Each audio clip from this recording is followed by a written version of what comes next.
Greetings everyone, welcome back to Nick's Mods. Ackar is a little divisive. In a year full of fresh characters with unique twists on the Anika build, Ackar is pretty standard. While others boasted their own specialized armor, helmets, and weapons, Ackar only has this fiery blade piece. Just the blade, not the guard or even his own helmet like the Vorok's got. That's just a recolor from one of the previous wave's water characters. But amazingly, he pulls it off.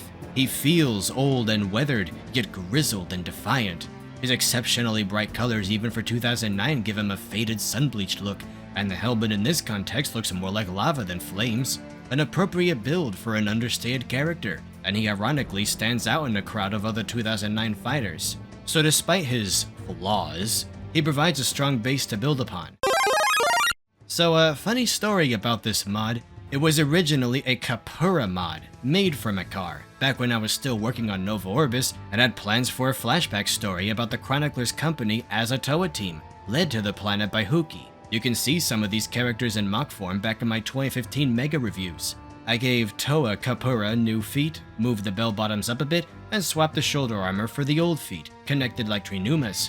When I eventually decided I missed Ackar, I reversed most of the changes, but kept the new shoulders. Now, work on Ackar could begin. The torso build is very similar to Gresh's, featuring one of the rarest recolors for a Bionicle mold. The bright red Toa Metru chest plate that wasn't even in a Bionicle set. It was only ever used one time as part of the Muscle Slammer bike, and I gave Ackar 2 of them.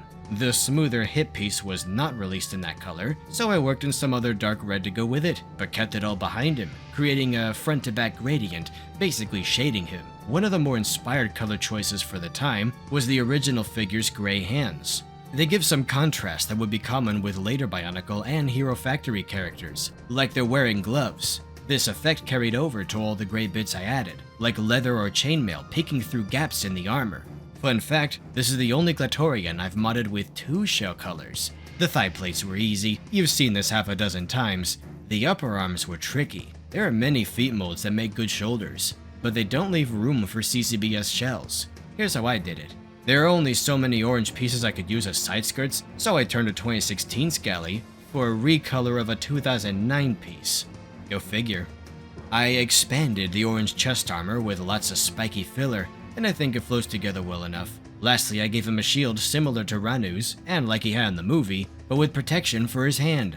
The sword's guard is just a modified version of these blades after all, so that consistency brings its own extra flavor to Ackar. Ackar is one of the more respectable 2009 characters, showing how far they came even when this basic, and I just had fun adding to that. That's it for today. Check out my books on amazon.itch.io and my Patreon page to get videos like this early, your name in the credits, behind the scenes content, a patron Discord server, signed copies of Planet Ripple, and even your own LEGO Rewind episode. See you next mod. Toodles!